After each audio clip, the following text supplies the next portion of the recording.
From our 7 Tasmania studios, your nightly news with Kim Miller begins now. Tasmanian Catholics are mourning the loss of the church's highest leader, the Archbishop, telling 7 Tasmania Nightly News about the impactful legacy of Pope Francis. Less than 24 hours after one of the holiest days on the Catholic calendar, Pope Francis passed away. Locals gathered this morning for Easter Tuesday Mass and to reflect on his passing. I thought about how Pope Francis understands people. He saw them as individuals. I don't think he ever saw the crowd. Archbishop Julian Porteous met with the Pope multiple times, most recently in February last year. He was very, very personable. He would reach out to people, constantly wanting to make contact with people. He spoke highly of the Pope and the legacy he leaves behind. My lasting memory of Pope Francis is clearly a man who had great compassion and interest and concern for people and their well-being. Politicians taking some time to acknowledge the loss on the campaign trail. Premier Jeremy Rockcliffe among those taking to social media, saying his commitment to compassion and love of humanity will ensure his legacy is one of fond remembrance.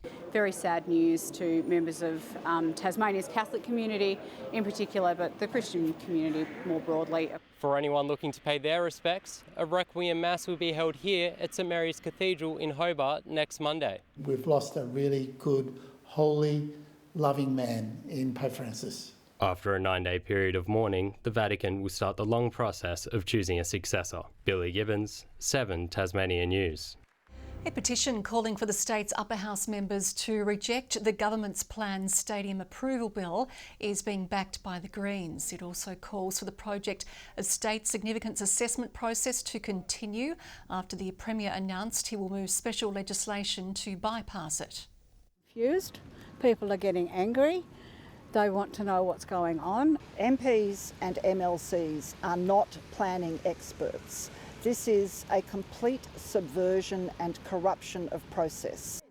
Business and Industry Minister Erica Betts has labelled the move a stunt by the Greens, saying they'll do anything to stand in its way, blocking jobs and economic activity for Tasmania. Frustrated business owners in the Brighton area are calling for action amid a spike in thefts and vandalism, which they believe are being committed by youths. They say tougher laws could put a stop to it, but frontline support services say that's not the right approach. Anthony Dodd has this exclusive report. This midnight ram raid over the weekend is just the latest in a spate of incidents which have rocked industrial businesses in the Brighton area. We're getting very frustrated with this. Owners today banding together, saying enough is enough, claiming youth crime has worsened over the past 6 to 12 months. We've had items stolen off our trailers, air winches, we've had tools stolen out of our containers. Targeting many of their properties multiple times. Around about $50,000 will be easily added up over that short period of time. It's very difficult to go and talk to tenants that have been broke into and try and console them that, we can't do anything more. Brighton councillor Phil Owen says he's been inundated with complaints from the businesses in the industrial hub, but says there's nothing the council can do. 3 or 4 times a day we're having people worried about the crime and feeling unsafe, basically. Many of the company bosses are calling for more visible police patrols and tougher laws. We need to follow something like the Queensland government, like adult time for adult crime. Though that doesn't address the root causes, according to Frontline Youth Support Services. Whether that be family and domestic violence, homelessness, housing insecurity, learning difficulties at school. The Greens say more investment is needed for early prevention. If you're serious about community safety, you invest in early intervention and prevention to give those kids a chance at a better life. Prevention and early intervention initiatives have far better outcomes than tough on crime initiatives. Police Minister Felix Ellis says the government has taken strong action through setting up a strike force to tackle recidivism, new laws and recruiting more cops, as well as investing nearly $4 million over 3 years to support diversionary services. Anthony Dodd, 7 Tasmania News. The first votes have been cast as pre-polling opens ahead of the federal election. Queues forming at Invermay, where Treasurer Jim Chalmers was courting early voters.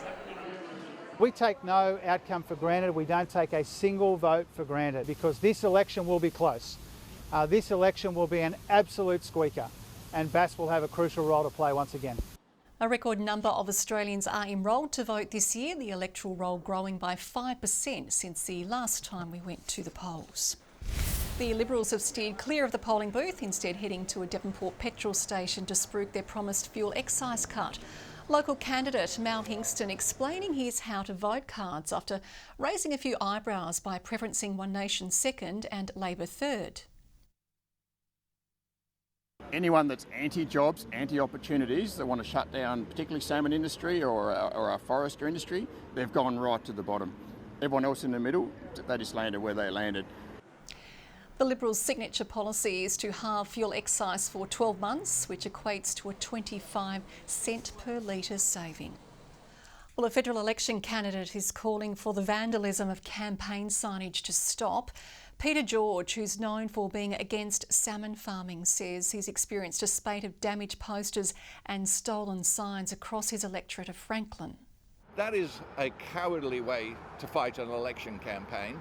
And I appeal to everyone, and that would include our supporters, leave election material alone. This is a democratic election. It comes as a co-founder of the Wooden Boat Festival raises his sail for Peter George's campaign.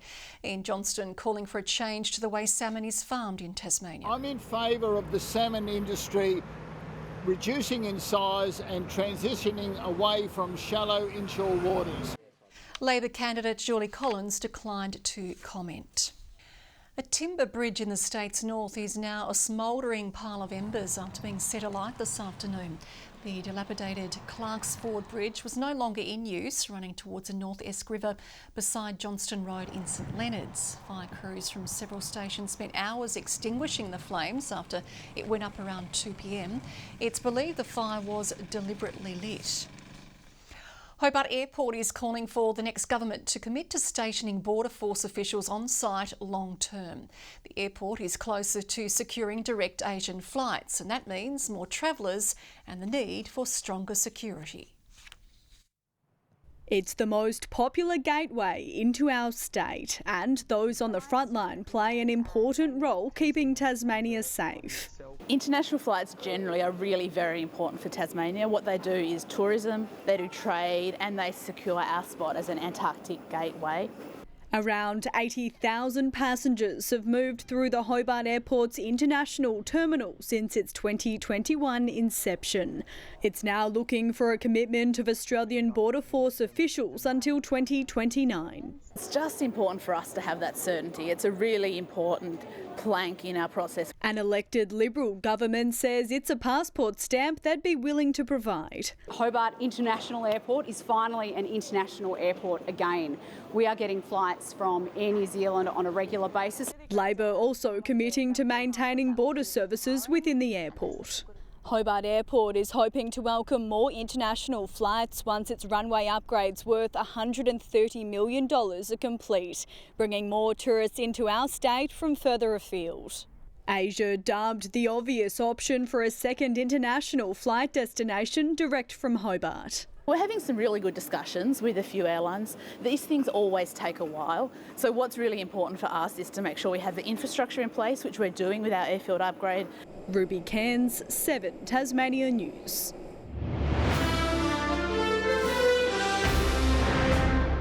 Even after their 136-0 demolition of Latrobe, Ulverston know they'll have a fresh challenge on their hands against Penguin when they face off Friday night in the Anzac Day clash. Not getting pushed around by a stronger team like Penguin. It'll be a very interesting way to test our skills. The Penguin men are hoping Anzac Day brings their first win after a tough start to the season, facing both of last year's grand finalists in the opening 2 rounds. Wouldn't change it any other way. It gives us a real look into where we are amongst the top teams. Getting easier for them, Ulverston are undefeated so far. One of Scott Ross' right-hand men is moving on. Jack Jumpers assistant coach Jack Fleming announcing this afternoon he's departing after 4 years with the club, returning home to Victoria to be closer to family once the recruiting period ends in June. And Hobart's Max Giuliani will swim the 200-metre freestyle final tonight at the Australian Open Championships in Brisbane, finishing third in his heat after being outgassed on the last lap.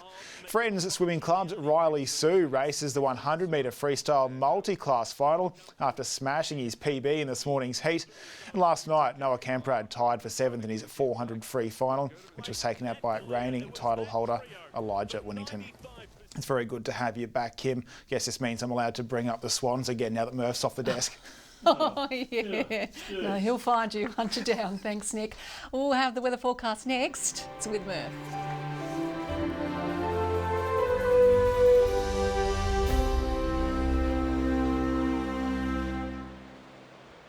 Good evening. A cool day in Hobart today, 15 the maximum. Launceston reached 21. Devonport the state's high with 22 degrees and Burnie 19. Temperatures above average over the north and west. Low Head 21, King Island 20, 19 on Flinders Island. St Helens, Friendly Beaches and Strawn all 18. Bushy Park 17 today and Lyawini 14 after dropping to 0 overnight.